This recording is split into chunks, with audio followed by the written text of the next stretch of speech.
मंगल मूर्ति राम दुलारे, आन पड़ा अब तेरे द्वारे।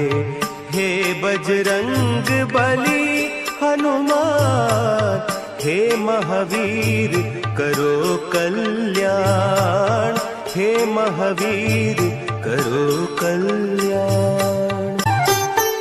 तीनों लोक तेरा उजियारा, दुखियों का तूने काज संवारा। तीनों लोक तेरा उजियारा, दुखियों का तूने काज संवारा। हे जगवंदन केसरी नंदन, हे जगवंदन केसरी नंदन। कष्ट हरो हे कृपा निधान, कष्ट हरो हे कृपा निधान। मंगल मूर्ति राम दुलारे, आन पड़ा अब तेरे द्वारे। हे बजरंग बली हनुमान, हे महावीर करो कल्याण, हे महावीर करो कल्याण। जय बजरंगबली, जय श्री राम। प्रिय भक्तों, हनुमान गाथा चैनल में आपका स्वागत है। पिछले एपिसोड में हम जाने थे कि कैसे मारुति सूर्य को फल समझकर निगल गए थे और उसके बाद इंद्रदेव अपने वज्र का प्रयोग करते हैं और मारुति वहां से गिरने लगते हैं। गिरते हुए मारुति को देखकर पवन देव रास्ते में आ जाते हैं और मारुति की रक्षा करते हैं और मारुति को लेकर एक गुफा में चले जाते हैं। मारुति को गुफा में ले जाकर पवन देव मारुति को अचेत अवस्था में देखकर सचेत करने की कोशिश करते हैं। बार बार पवन देव प्रयास करते हैं कि मारुति की मूर्छा टूट जाए और वो मूर्छित ना रहे, किंतु बार बार प्रयास करने के बाद भी मारुति की मूर्छा नहीं टूटती। ये देखकर पवन देव बहुत चिंतित होते हैं और क्रोधित भी। फिर पवन देव बोलते हैं, अगर इस जगत में मेरा पुत्र सांस नहीं लेगा तो और कोई जीव जंतु या पृथ्वी पर कोई भी सांस नहीं ले सकता। फिर पवन देव 49 मारुतों को आदेश देते हैं कि सभी मेरे अंदर आकर समाहित हो जाओ, और 49 तरीके के जो मारुत होते हैं वो पवन देव में आकर समाहित हो जाते हैं और फिर पवन देव के माध्यम से 49 तरीके के वायु पवन देव के माध्यम से 49 तरीके के वायु उसी गुफा में आ जाते हैं, जिससे कि पेड़ पौधे जीव जंतु सबको सांस लेने में बहुत दिक्कत होने लगता है और बहुत सारे जीव जंतु मरने भी लगते हैं, बहुत सारे बेहोश होने लगते हैं। किसी को भी प्राण आयु नहीं मिल पाता जिससे कि वो सांस ले सके। ये सूचना जब इंद्रदेव को मिलती है कि पृथ्वी पर प्राण आयु समाप्त हो गई है, तो इंद्रदेव सोचते हैं लेकिन ऐसा कैसे हो सकता है, और ये कार्य तो पवन देव का है, पवन देव कहाँ है। फिर सभी देव इंद्रदेव के साथ पवन देव को खोजने लगते हैं, किंतु पवन देव कहीं दिखाई नहीं देते। बहुत देर खोजने के बाद जब पवन देव कहीं भी दिखाई नहीं देते, तब सभी देवों के साथ इंद्रदेव ब्रह्मा जी के पास ब्रह्मलोक में जाते हैं। ब्रह्मा जी अपने दिव्य दृष्टि से देखते हैं और समझ जाते हैं कि पवन देव कहाँ है। फिर ब्रह्मा जी के साथ इंद्रदेव और बाकी सभी देव उस गुफा में आते हैं। वहां आकर देखते हैं कि पवन देव बहुत ही नाराज हैं और क्रोधित भी। ब्रह्मा जी पवन देव से खुद को इस गुफा में बंद करने का कारण पूछते हैं, तो पवन देव बतलाते हैं इसके अपराधी इंद्रदेव हैं और इंद्रदेव ने मेरे पुत्र पर अपने वज्र का प्रयोग किया है। एक बालक पर वज्र प्रयोग करना कितना सही है, और फिर ये मेरा पुत्र है। मैंने ही अपने पुत्र को वो शक्ति दिया था कि चांद की शीतलता को या सूर्य के ताप को मेरा पुत्र सह सके और ब्रह्मांड में कहीं भी आ जा सके।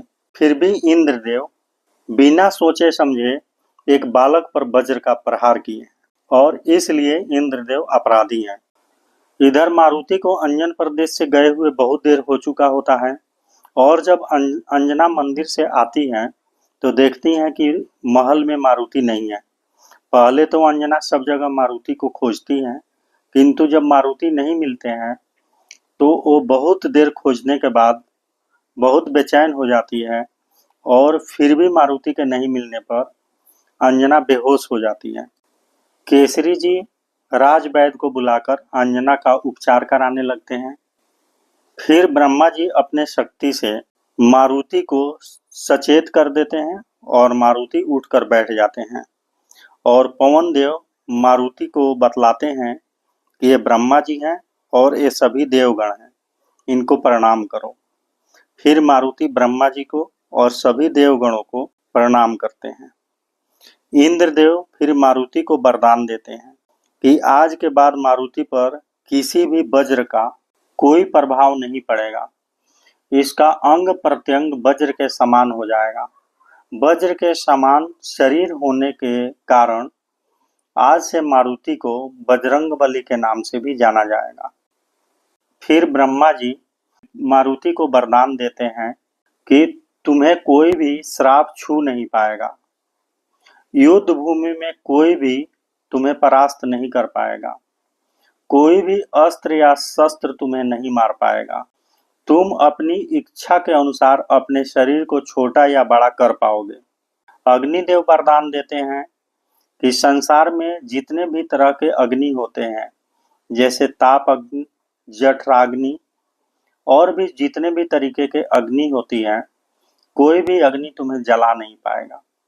फिर वरुण देव भी आशीर्वाद देते हैं कि तुम जल पर बिना किसी बाधा के ऐसे चल सकते हो जैसे कोई आदमी धरती पर चलता है। तुम जल की कितनी भी गहराई में जाओगे तो तुम्हें प्राण आयु लेने में दिक्कत नहीं होगी और जल में तुम कभी डूब नहीं सकते। विश्वकर्मा देव फिर आशीर्वाद देते हैं, मैं तुम्हें किसी भी दिव्य अस्त्र से बद्ध ना होने का आशीर्वाद देता हूँ। दुनिया का कोई भी अस्त्र या शस्त्र तुम्हारे इच्छा के बिना अपना प्रभाव तुम पर नहीं दिखा पाएगा। यमदेव फिर वरदान देते हैं कि मेरे यमपास से तुम हमेशा मुक्त रहोगे और तुम्हें मृत्यु का कभी भय नहीं होगा। तुम जब तक चाहो जीवित रह सकते हो। इच्छा मृत्यु का वरदान वो देते हैं। सूर्यदेव मारुति को अपने तेज का 100वां अंश प्रदान कर देते हैं और मारुति को आश्वासन देते हैं कि जब भी तुम्हें शिक्षा की जरूरत होगी और मुझे याद करोगे तो मैं तुम्हारा गुरु बनने के लिए तैयार रहूंगा। कुबेर देव मारुति को एक दिव्य गदा देते हैं और बोलते हैं कि जैसे जैसे तुम्हारी उम्र बढ़ेगी वैसे वैसे इस गदा का आकार भी बढ़ते जाएगा और ये गदा एक दिव्य गदा रहेगा जिससे कभी भी तुम्हारा शत्रु बच नहीं पाएगा और तुम्हारे जीवन में ये गदा हमेशा तुम्हारे साथ रहेगा और तुम्हारी रक्षा करेगा और शत्रुओं का नाश करेगा। फिर ब्रह्मा जी बोलते हैं, मारुति वज्र का प्रहार तुम्हारे हनु पर हुआ है और तुम्हारे हनु पर वज्र का प्रहार होने के कारण आज के बाद तुम्हें संसार में हनुमान के नाम से भी जाने जाओगे। अगले एपिसोड में हम जानेंगे कि अंजना को सचेत करने के लिए यानी कि होश में लाने के लिए कंचन हरि औषधि का प्रबंध कैसे करेंगे मारुति। इस वीडियो को राम भक्त और हनुमान भक्तों तक पहुंचाने के लिए इस वीडियो को शेयर करें। अगर आपको इस वीडियो से कुछ नया जानने को मिला हो तो इस वीडियो को लाइक करें और आगे की कहानी लगातार जानने के लिए हनुमान गाथा चैनल को सब्सक्राइब करें। नमस्कार।